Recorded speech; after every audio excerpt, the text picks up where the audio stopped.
Canal Patrio, voz e imagen, de la sociedad civil.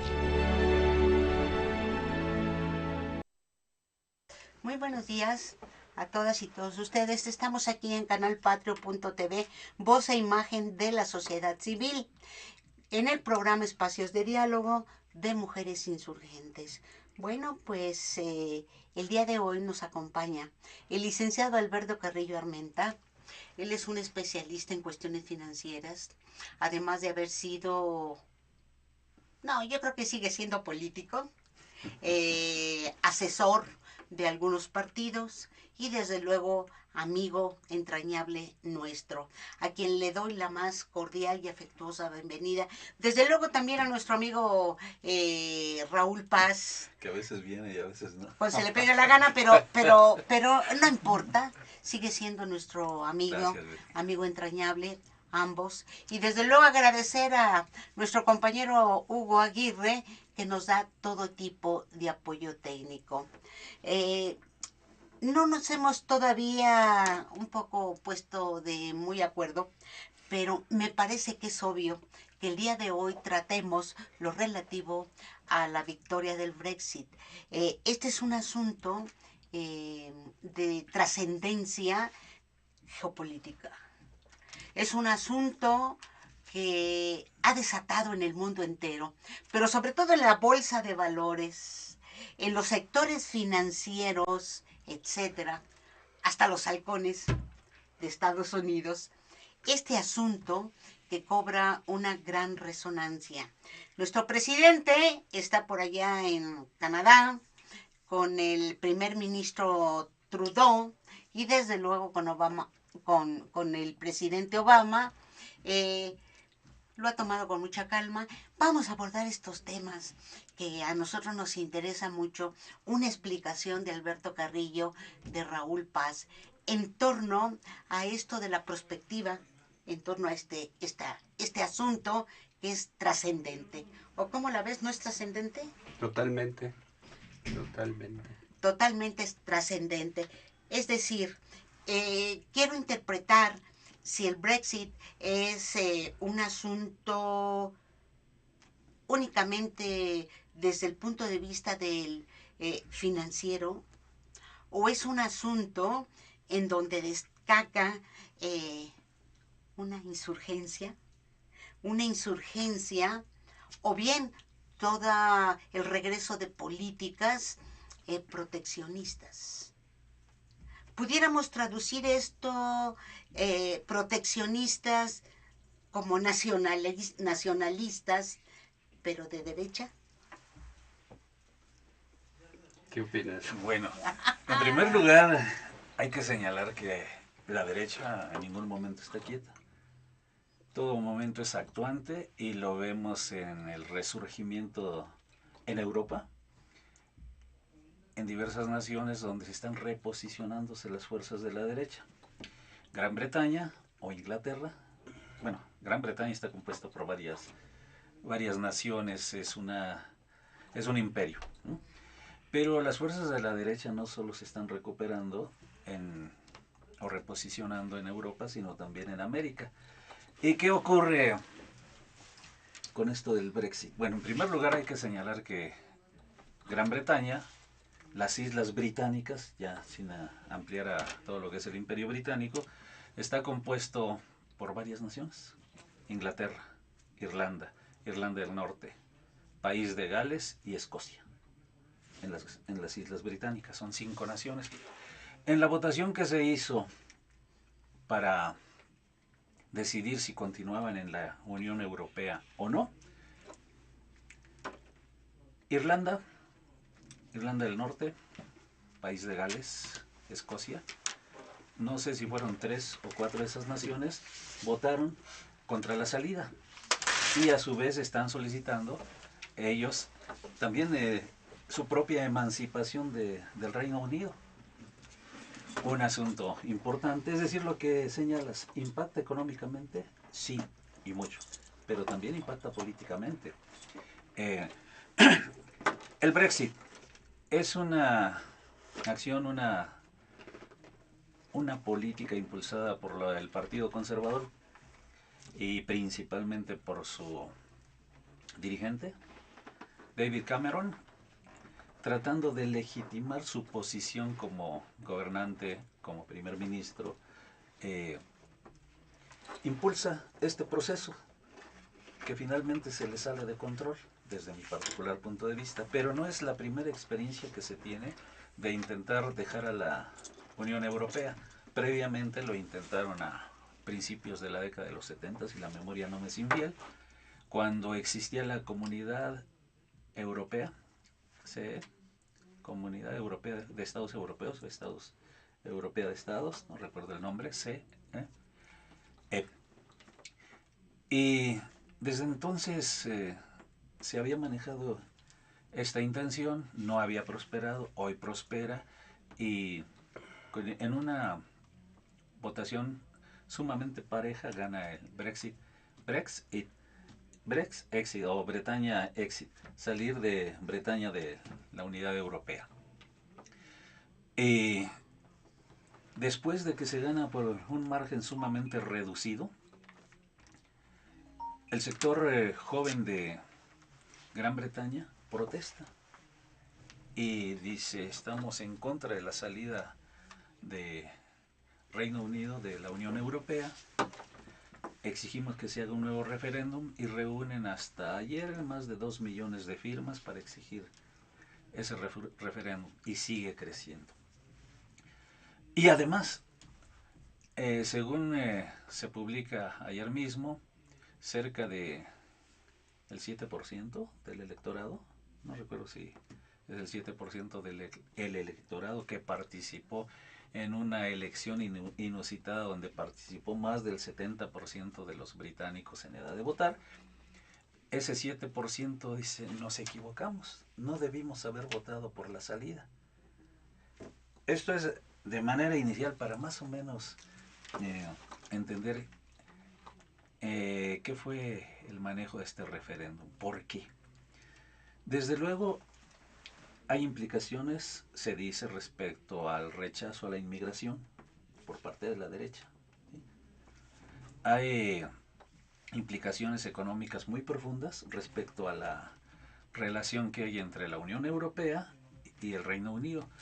Pero bueno, de esto vamos a avanzar un poquito más adelante, ya con Alberto, que seguramente trae bien el tema porque es especialista en la materia y se interesa mucho en dilucidar, en entrar a las entrañas de esto, valga la palabra, y tratar de mantenernos al grupo de amigos informados al respecto. Sí. Pues yo creo que el tema es bastante complicado y se puede ver desde distintos niveles, desde el nivel económico, financiero, nivel laboral, nivel social, distintos tipos de niveles, ¿no? Yo quisiera hacer una abstracción y referirme al, diríamos, al nivel económico financiero, porque lo que, tomando las palabras de un gran financiero, economista, especulador de los mercados que se llama George Soros, él ha venido advirtiendo desde prácticamente la crisis del 2009 que el diseño económico y financiero de la comunidad económica es un mal diseño, porque aunque se previó una unión monetaria con el euro, nunca se previó el mejor mecanismo para resolver las diferencias entre los países. No es lo mismo Grecia, su nivel de producción, de productividad, de capacidad industrial, de finanzas internas, que Alemania o que España. No es lo mismo España, Portugal, Irlanda, que Italia.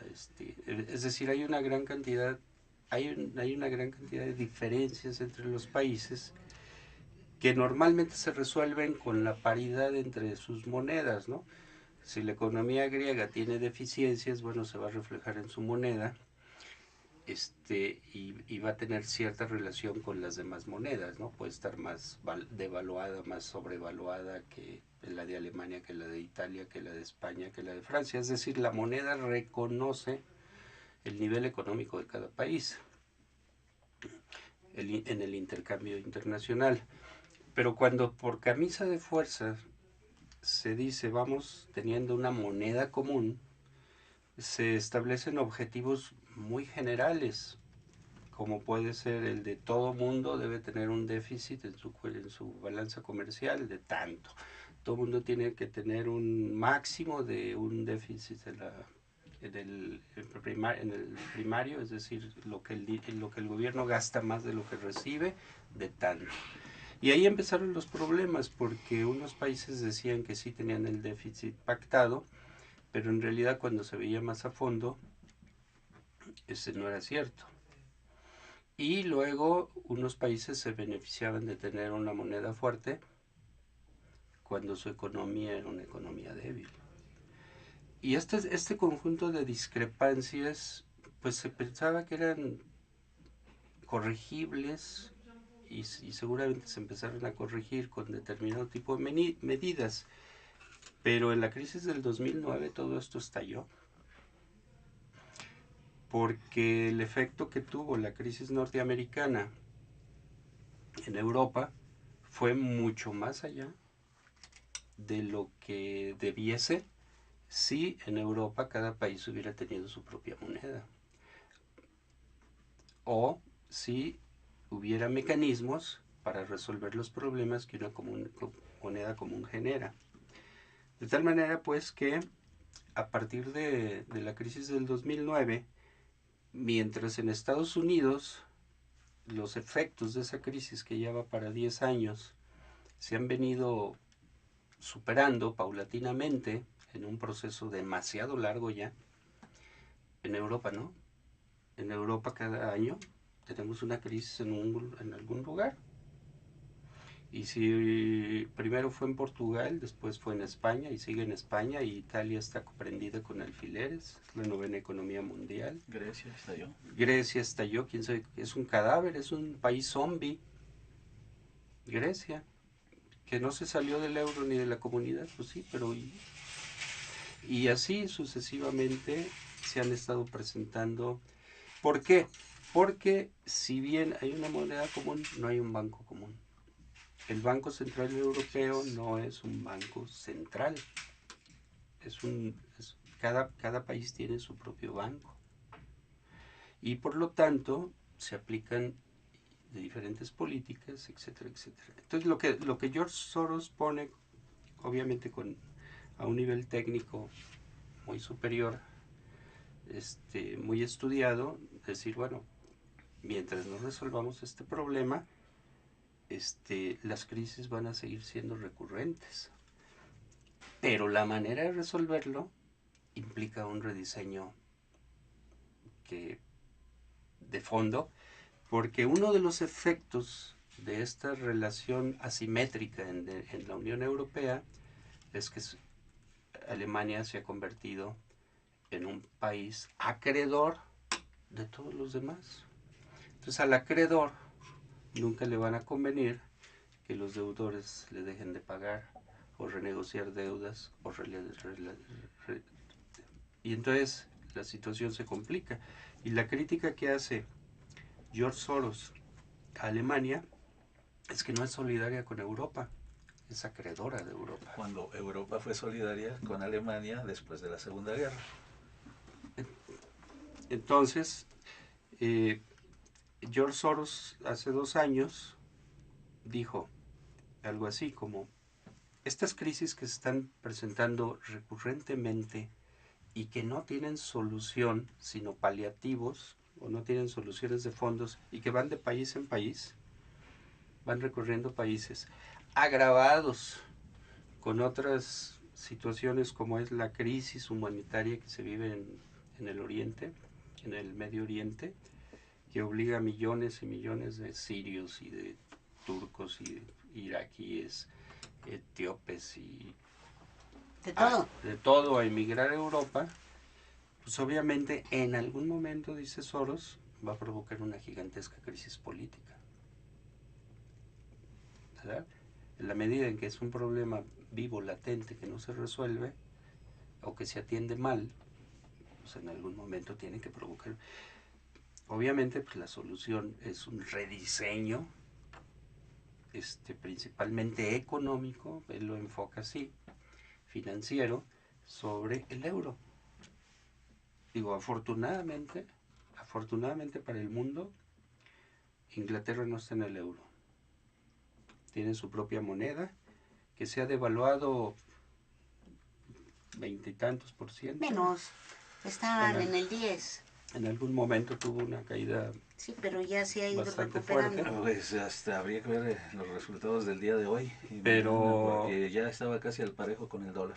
Pero si no hubiera sido así, es decir, si se sale un país Euro. con euro, el mundo se hace pedazos. Porque obviamente lo que estamos viendo es lo que estoy explicando. Si un país tiene un problema, lo refleja su moneda. Y la moneda tiene ese efecto de colchón, de atemperar, de permitir resolver una crisis. Pero si todo el mundo tiene una moneda común, pues entonces, ¿cómo se resuelve esto? Pues el rompimiento de la moneda en su conjunto. Es decir, si Gran Bretaña o el Reino Unido hubiera estado en el sistema euro, ahorita hubiera tornado a Europa. Cada país necesitaría una moneda particular. La ventaja para salir de la comunidad de la Unión Europea de Gran Bretaña, entre otras, es contar con su propia moneda entonces. Es decir, no le colapsa porque no depende del euro. Le afecta económicamente, sí. ¿No? Yo creo que la salida de Inglaterra o del Reino Unido de la Unión Europea tiene muchos efectos. El que estamos viviendo ahorita es el efecto financiero, ¿verdad? Pero también tiene efectos económicos, obviamente tiene efectos políticos, sociales, etcétera, ¿no? Pero no necesariamente ni tienen que ser graves ni traumáticos. Por ejemplo, el efecto en el comercio internacional entre el Reino Unido y Europa. Digo, pues, ¿qué puede cambiar?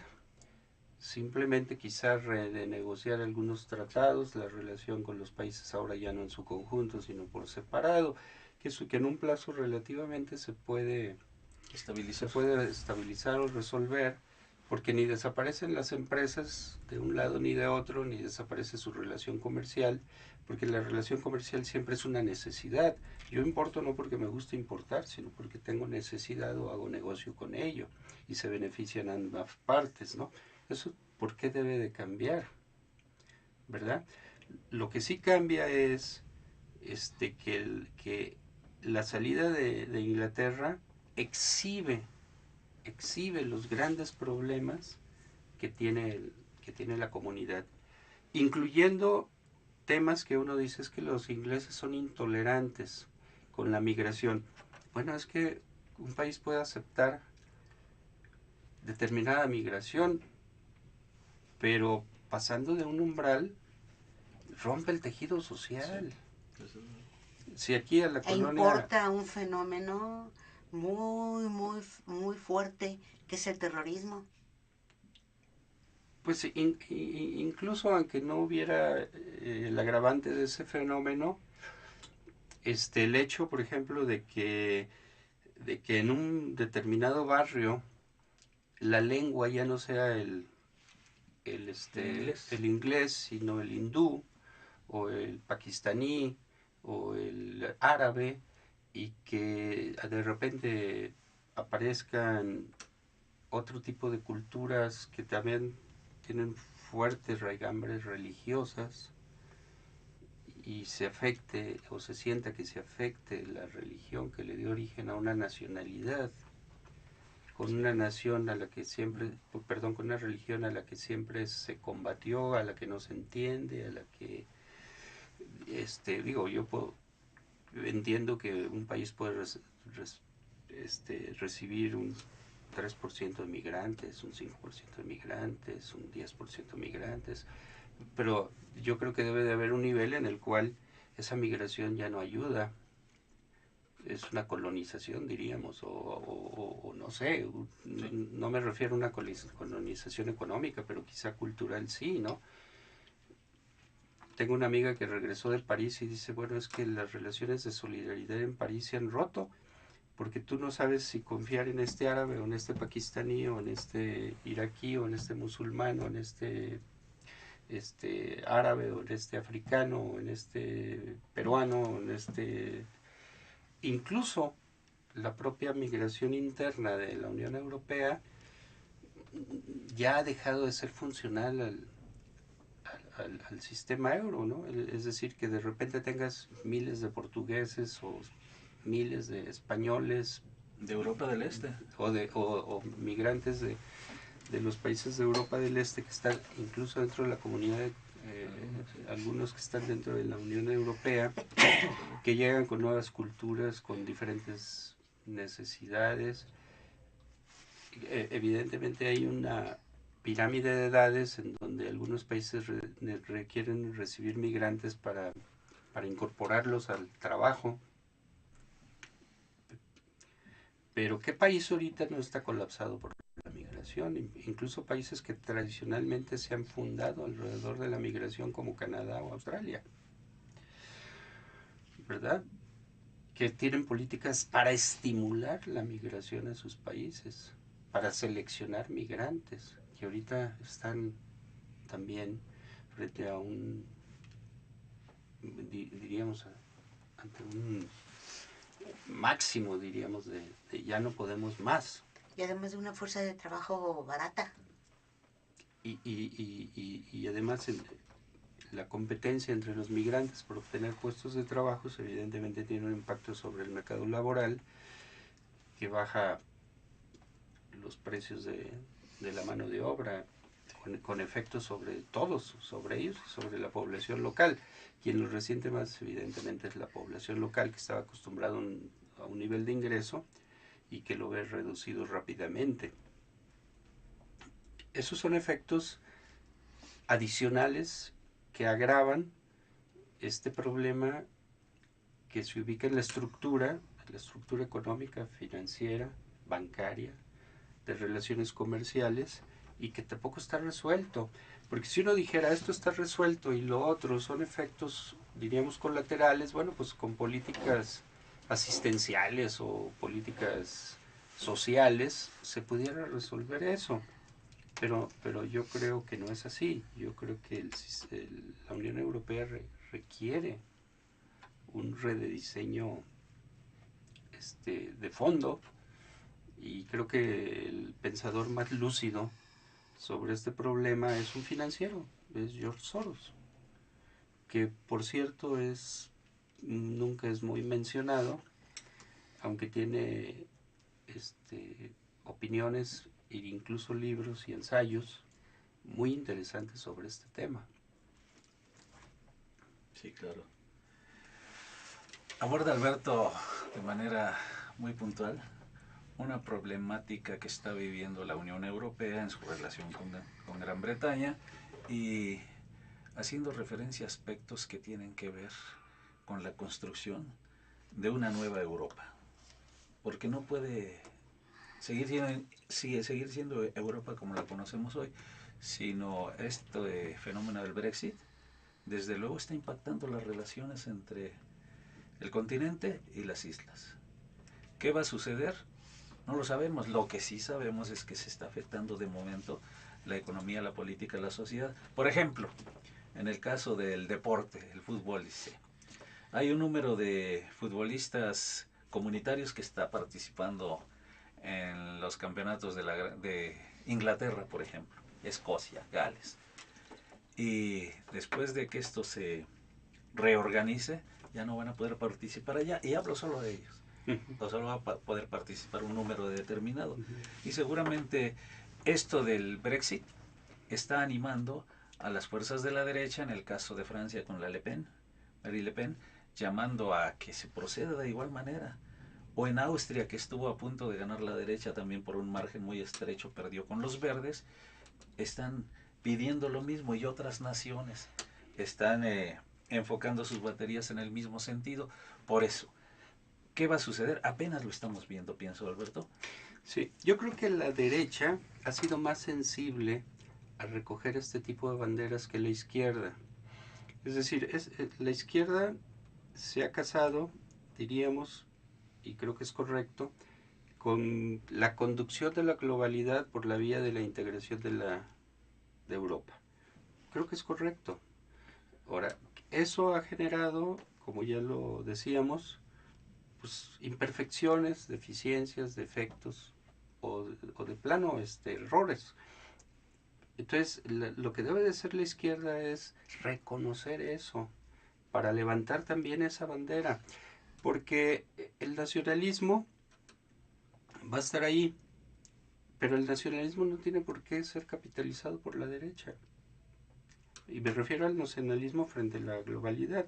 Es decir, la primera pregunta de Beatriz decía, ¿estamos viendo un nuevo fenómeno de proteccionismo? No, yo creo que no.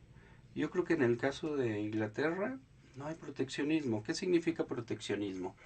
Que yo le doy preferencia a mis empresas locales, nacionales, para resolver los problemas y las demandas de la población que a las empresas extranjeras.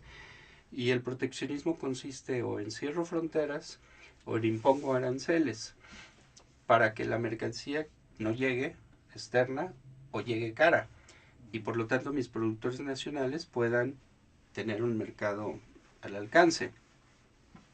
¿Verdad? Ese es el proteccionismo. Ok, estamos viendo que Inglaterra diga yo no voy a comprar, yo no voy a dejar que vengan las empresas, no. Simplemente ¿estamos en la Unión Europea o no? ¿Estamos obligados a seguir lo que el gobierno y el Parlamento Europeo decidan o no? Eso es lo que está a debate. No si nos integramos económicamente o no. No si les compramos o no. No si les vendemos o no. Creo que eso no está a debate. Pero ese debate sí está en Estados Unidos. Porque lo ha introducido Donald Trump. Porque lo que dice Donald Trump es, ¿por qué vamos a producir en China o en México lo que podemos hacer aquí? ¿Por qué Claro. tenemos que comprar allá lo que podemos fabricar aquí? Evidentemente Estados Unidos puede producir lo que se le dé la gana. Tiene capacidad para ello. Claro, tiene un costo diferente de producirlo en China, porque un obrero norteamericano no gana lo que un obrero chino. Gana por horas. Pero ellos sí tienen la capacidad de ser los países más proteccionistas del mundo, y lo digo sin ironía, los países más proteccionistas, porque ellos pueden producir todo. ¿Qué hay algo que no pueden producir? Quizá tomates, ¿verdad? Quizá productos, frutas tropicales, flores exóticas de Chiapas. Bueno, ¿qué es lo que les vendemos, no? Aguacate. Pero bueno, ya producen aguacate en California, con variedades genéticamente modificadas.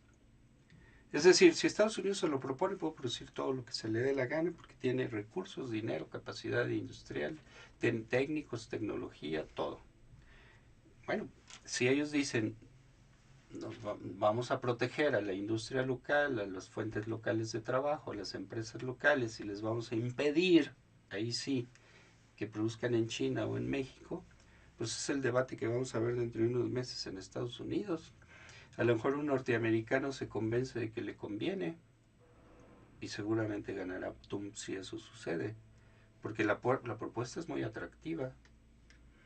La crisis y el no crecimiento de los Estados Unidos, me refiero al crecimiento del salario, en los últimos 20 años, o quizá 30, se debe a que se ha exportado trabajo. ¿Cómo se exporta trabajo? Invirtiendo en países como México o en Estados Unidos. Lo dice claramente Trump. Si yo veo que Ford está poniendo una nueva planta en México, le llamaría al presidente de la Ford y le diría, no la pongas.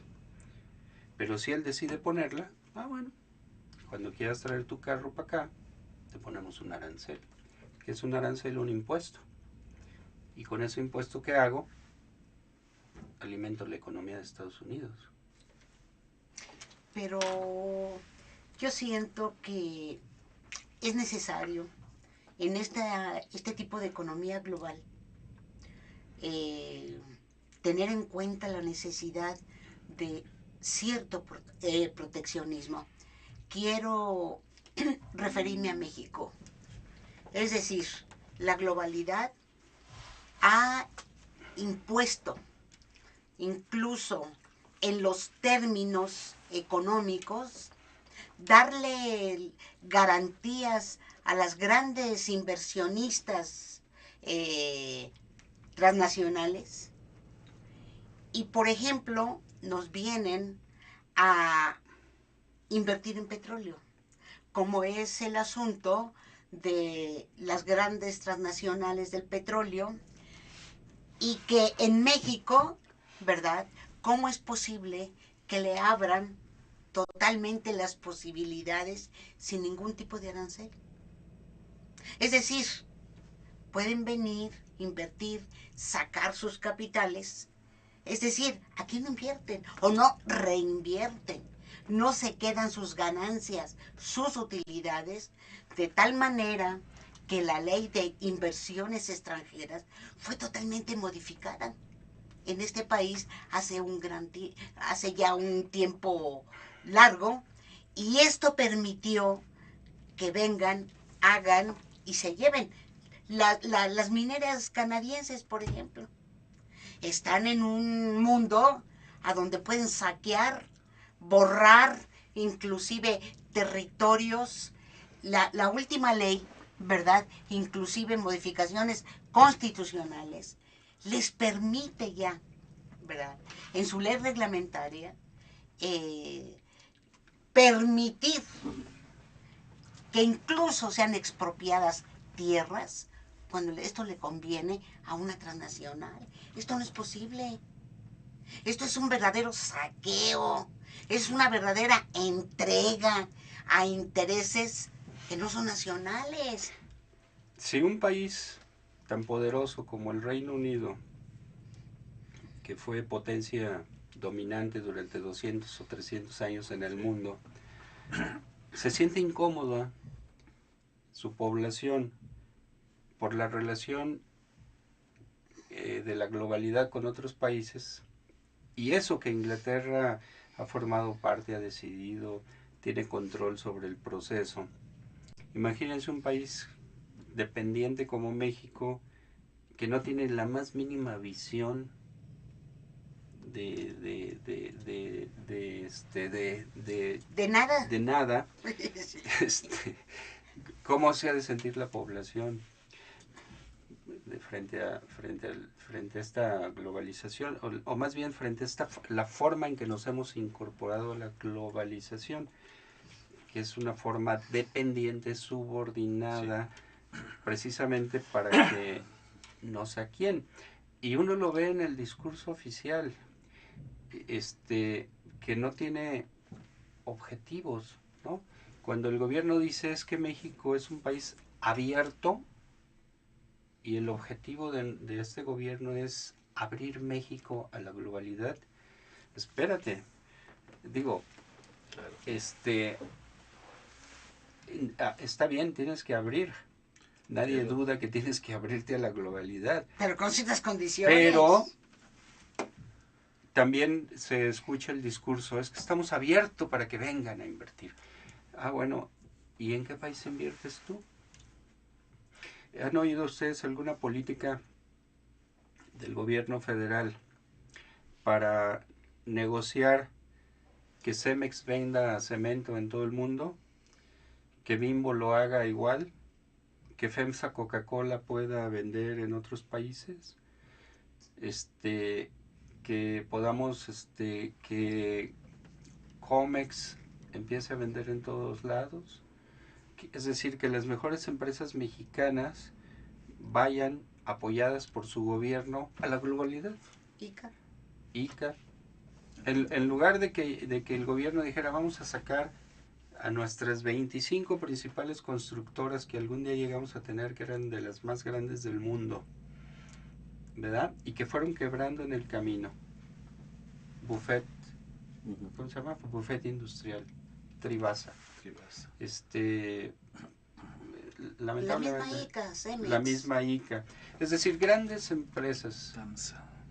TAMSA. Es decir, las grandes constructoras mexicanas que fueron en su momento señeras en el mundo, cuando construyeron el metro, cuando construyeron la UNAM, cuando construyeron el sistema de presas, cuando construyeron el sistema de la Comisión Federal de Electricidad, cuando fuimos los pioneros en la construcción de plataformas en el mar, etcétera, etcétera.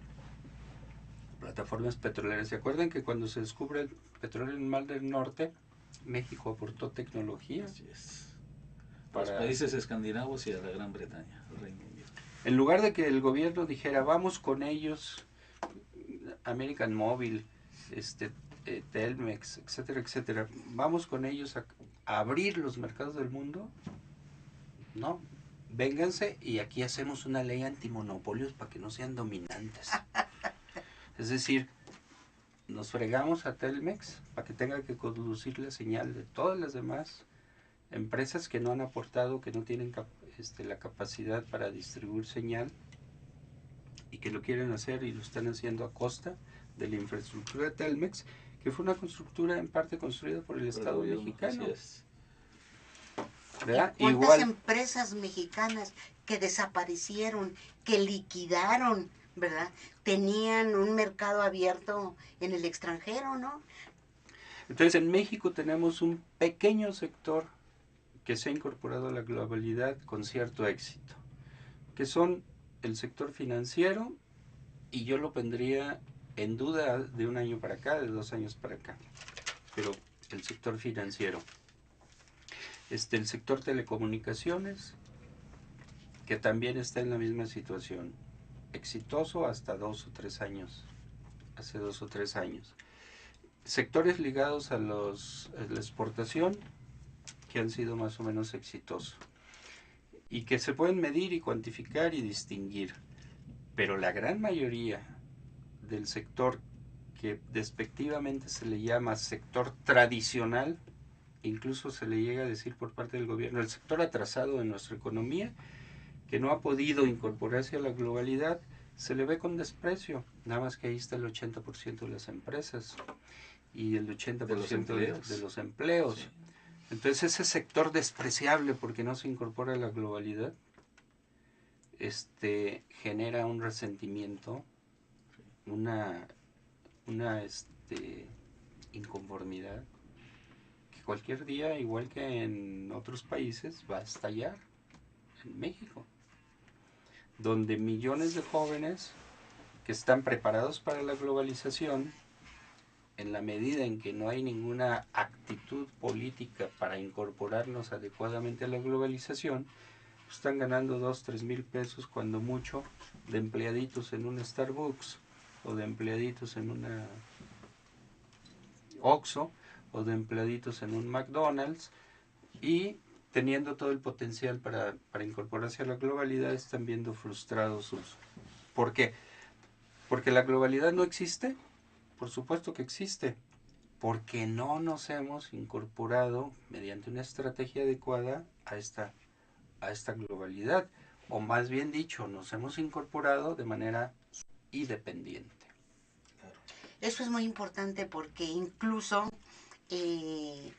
yo creo que nos hemos quedado atrás totalmente por una serie de incomprensiones, de incapacidad de funcionarios del gobierno federal que no tienen una visión acerca de lo que has mencionado. Entonces, bueno, gente tan limitada no puede aportar, sino aceptar. Claro. Aceptar lo que dice los tratados, ¿verdad? El Tratado de Libre Comercio en México, Estados Unidos y Canadá, y otros tratados. Entonces, bueno, esto está haciendo, como diríamos, chidas, ¿no? ¿Hacia dónde nos lleva? Mira, yo veo, por ejemplo, y siguiendo con el comentario, yo leo a George Soros, por ejemplo. Entonces George Soros es un promotor de la globalización, de la globalidad, de los mercados abiertos, ¿no? Indiscutiblemente, pero es un crítico de la forma en que Europa lo hace. Él es húngaro, pero en realidad es inglés, porque desde muy joven, por la guerra, por la persecución de los nazis, él tuvo que huir. Afortunadamente tuvo la oportunidad, se lo agradece a su padre, que se sacrificó por él, y él llegó a Inglaterra. Y se hizo el hombre, probablemente uno de los hombres más ricos del mundo. No hay duda que es un capitalista, no hay duda que se ha beneficiado de los mercados, no hay duda que está por la globalidad, no hay duda. Pero hace una crítica. Y hace una crítica a favor de los pueblos. Yo pienso que si una persona como Peña Nieto le expusiera a una persona como Soros su pensamiento económico, político, filosófico, Soros se reiría de él. Porque el discurso de Peña Nieto en los ámbitos internacionales, en los foros internacionales, en las cumbres internacionales, refleja a un verdadero inepto, a un cuate que no entiende nada, a un cuate que lee un manualito que dice que tienes que abrir tus fronteras y tener tratados con todo el mundo.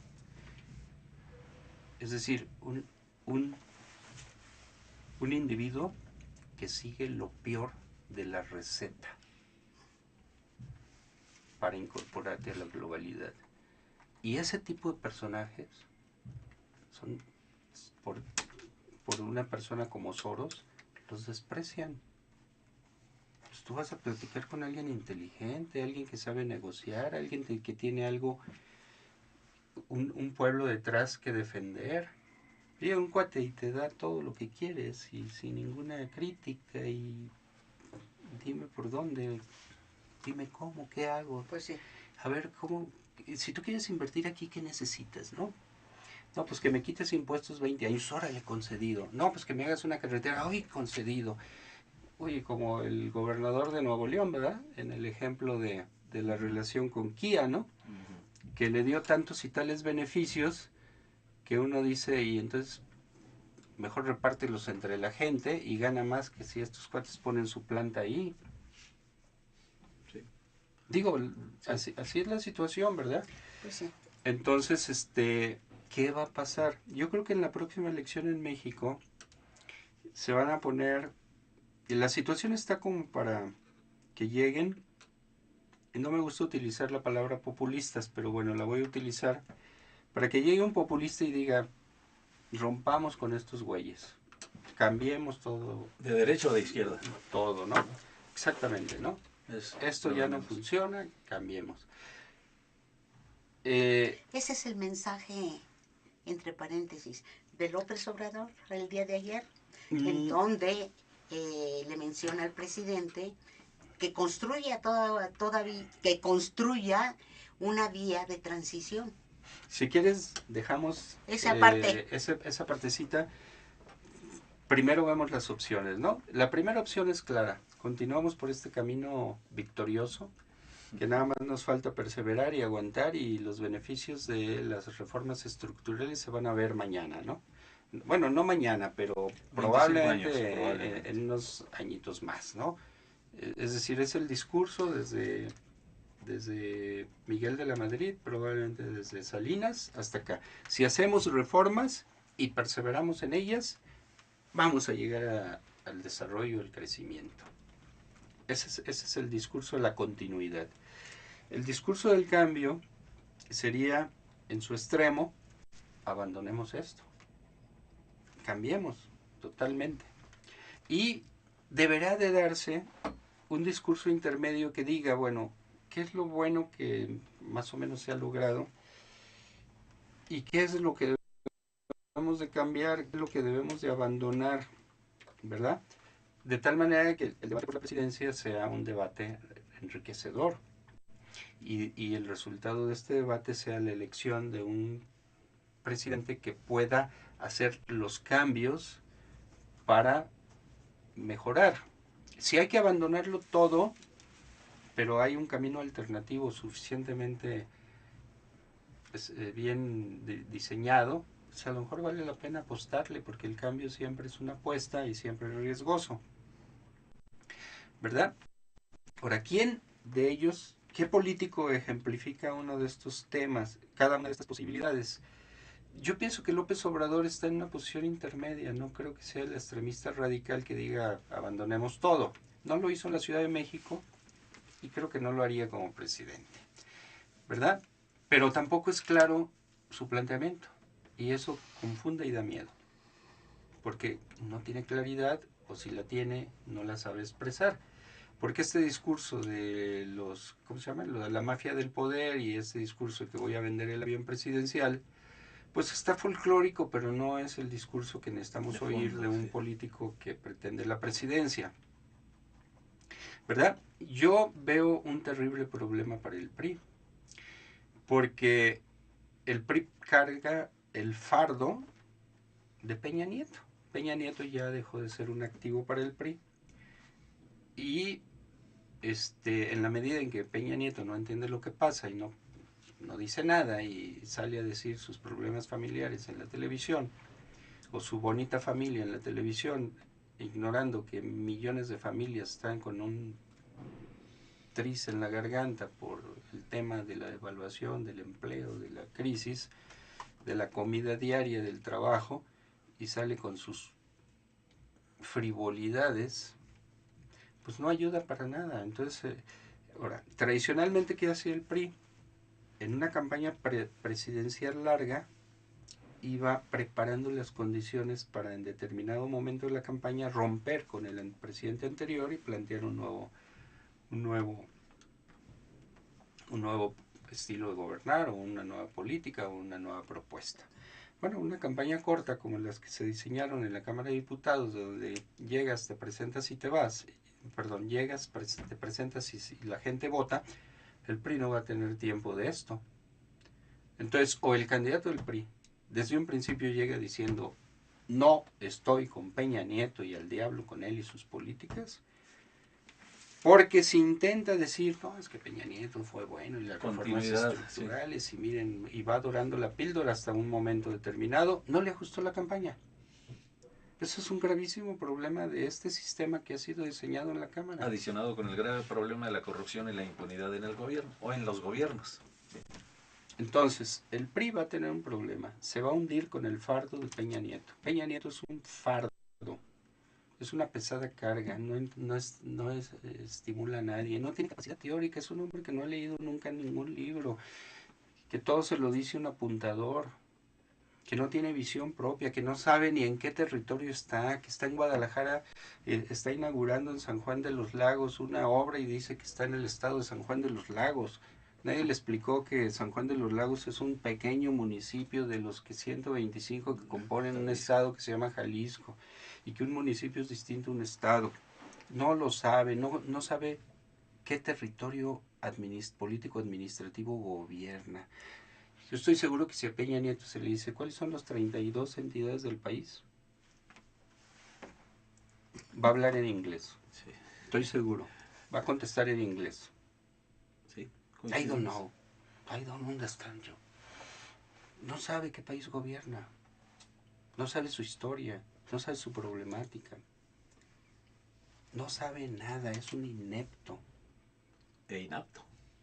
Aunque está ahí. Bueno, esa es la continuidad. Un hijo, un heredero de Peña Nieto.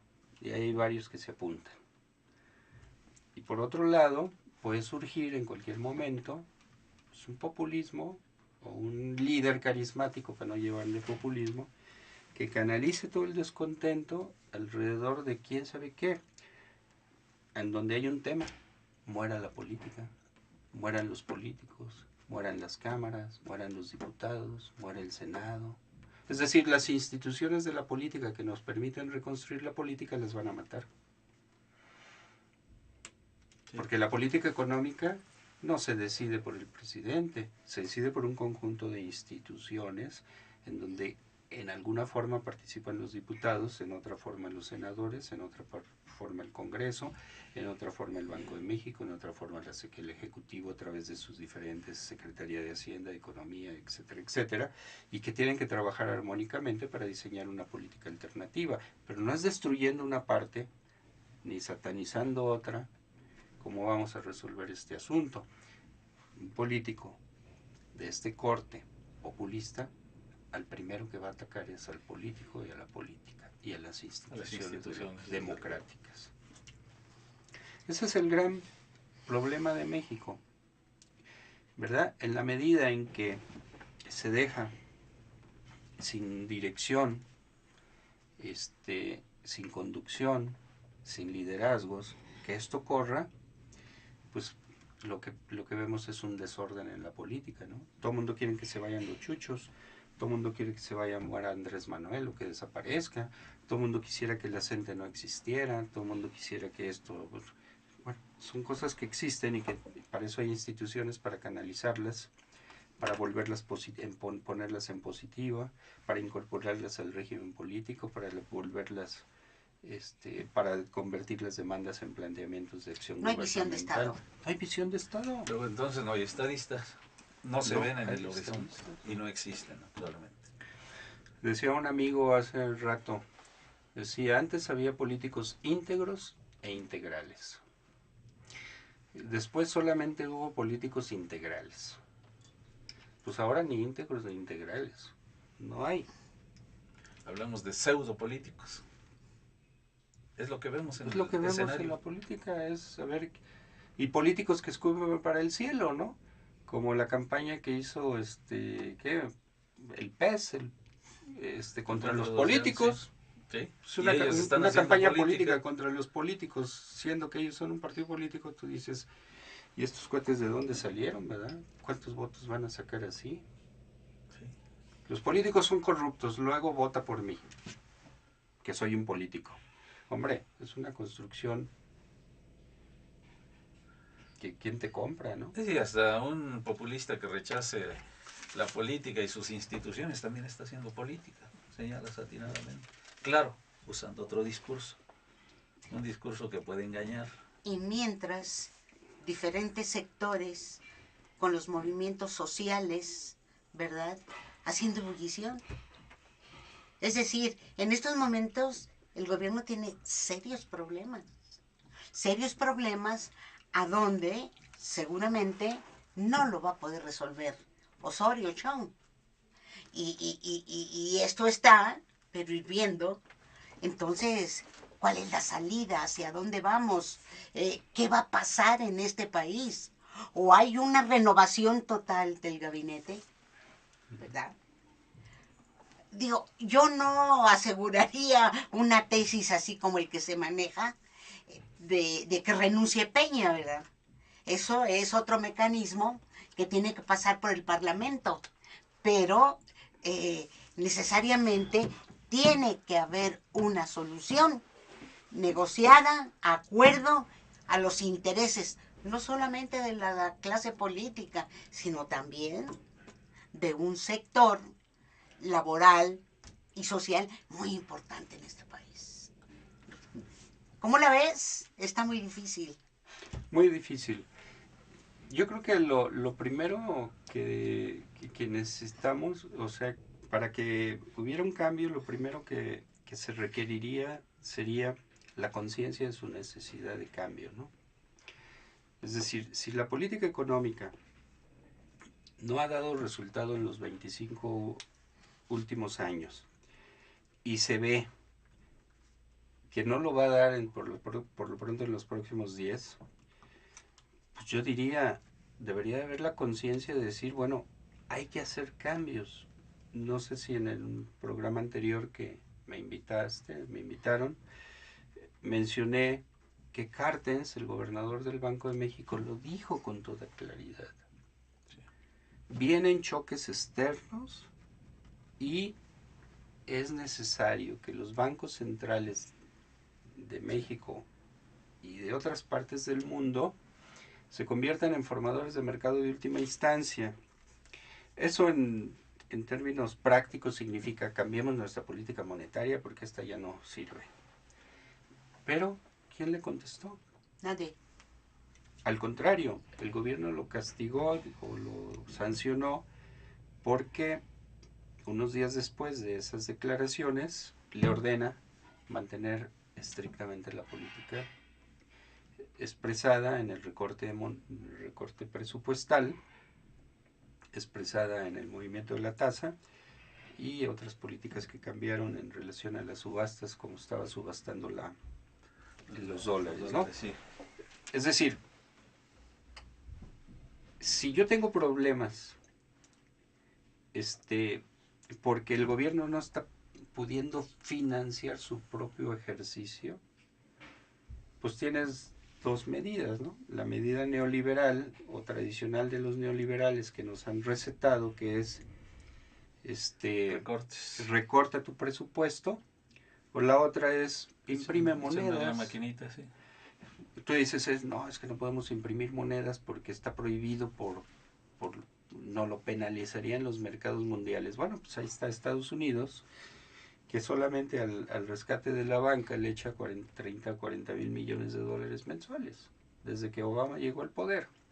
Y no cesa, no para. Y la maquinita imprimiendo. La máquina imprimiendo, el mundo ha inundado de dólares, que al contrario de devaluarse se encarecen, ¿verdad? Y no pasa nada. ¿Y por qué México no lo ha de hacer? Pues porque se nos desata la inflación. Se genera inflación. Y Es que no va al mercado. Pues no, ya lo demostró. es mejor que haya una dinámica económica por el lado de la demanda, al haber más dinero circulante, Fomentas el mercado interno. que tú sacrifiques el mercado interno, que las empresas quiebren porque no hay compradores. Porque cuando tú retiras masa monetaria, que es el recorte del gasto presupuestal, todo mundo va a tener menos dinero. Claro. Y al haber menos dinero, vamos a ir a comprar menos a Walmart, o al súper, o al tianguis, o al mercado, o donde sea. Y esas empresas, ¿qué van a hacer cuando se les reduzca su demanda? Truenan.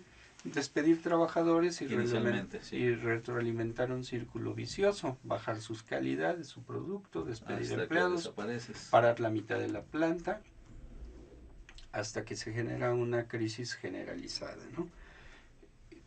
Digo, ¿hay mal si imprimes moneda? Sí, hay mal. Pero ¿cuál es el mal menor? Claro. Los gringos, el mal menor es imprimir moneda y no les ha salido mal la apuesta. Bueno. Para nada. La recuperación de los 8 años de Obama, el otro día se hacía el saldo, el balance para efectos de la campaña presidencial, es bastante positiva, incluyendo los mercados financieros que están en auge, o que han estado en auge desde que Obama llegó. Sí. ¿Cuál crisis ha habido en el mercado financiero norteamericano en los últimos 8 años? Todo bajo control. Refugio de los capitales del mundo, el dólar en jauja, el gobierno financia todo lo que quiere porque emite deuda y todo el mundo se la compra, el gobierno norteamericano. Pero en México eso no se puede hacer. Oye, Carrillo, hay algo en este sentido, lo que tú mencionas, totalmente contradictorio, que nos receta, ¿verdad? Nuevamente Videgaray. Nos receta restricción nuevamente al gasto público. Y fundamentalmente en sectores como es la educación. Salud. En la salud, cuando tiene en la calle a miles de maestros y también empiezan miles en todo el país de médicos y del sector trabajadores de la salud.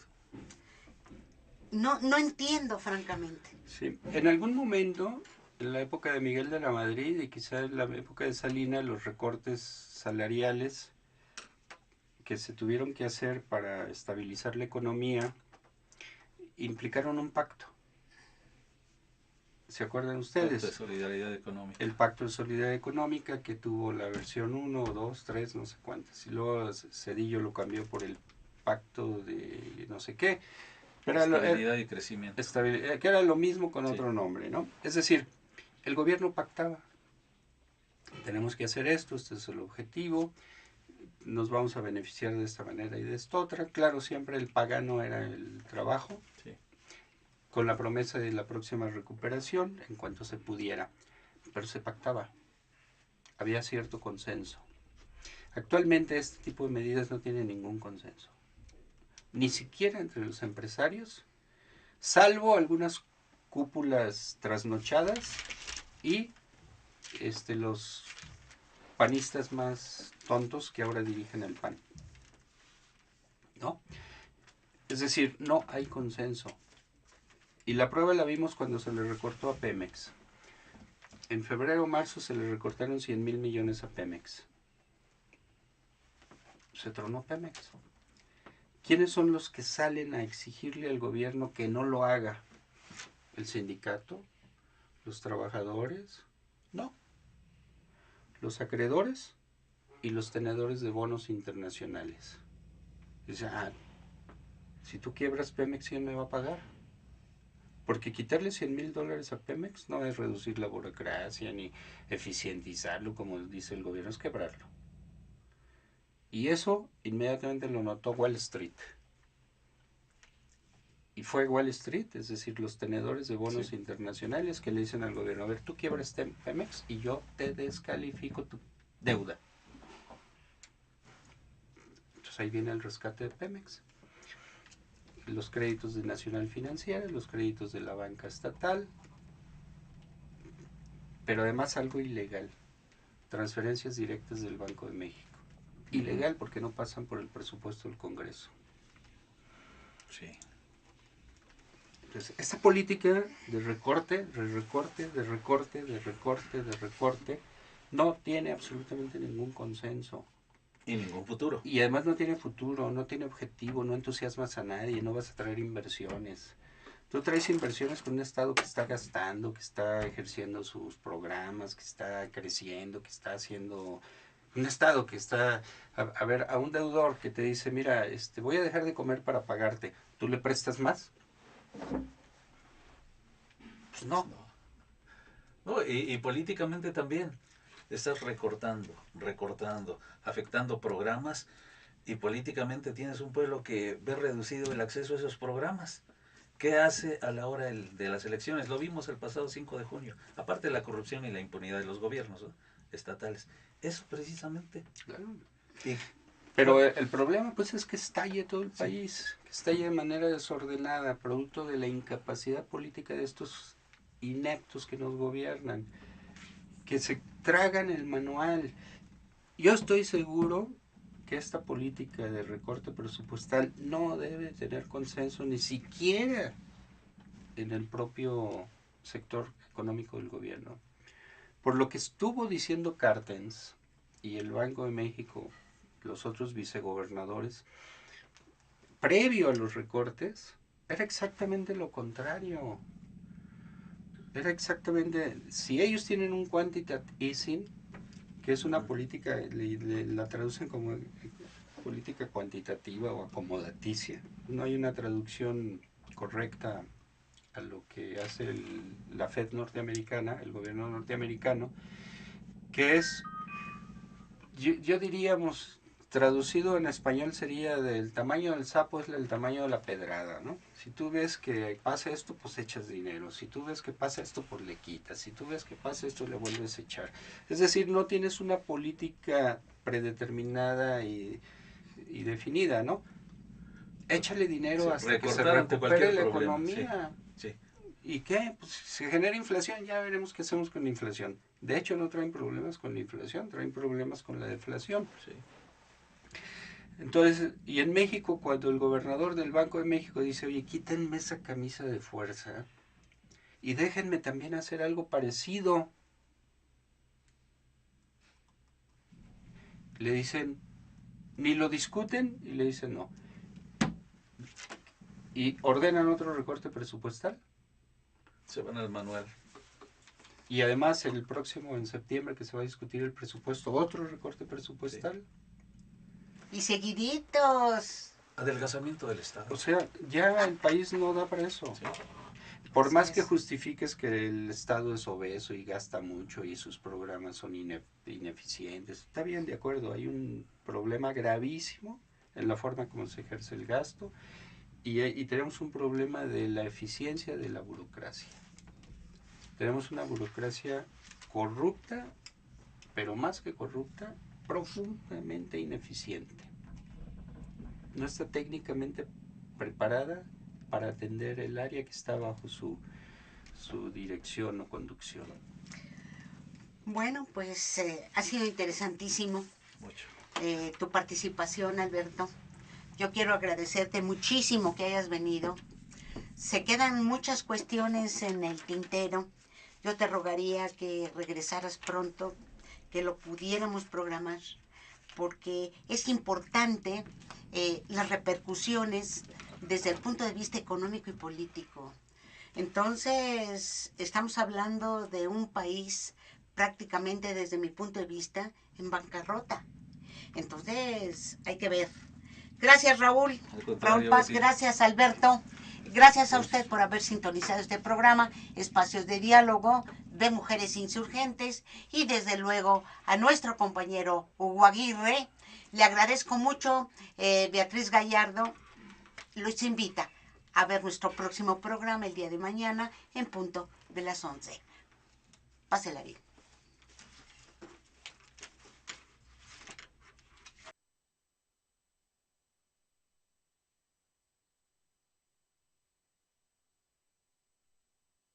Canal Patrio, voz e imagen de la sociedad civil.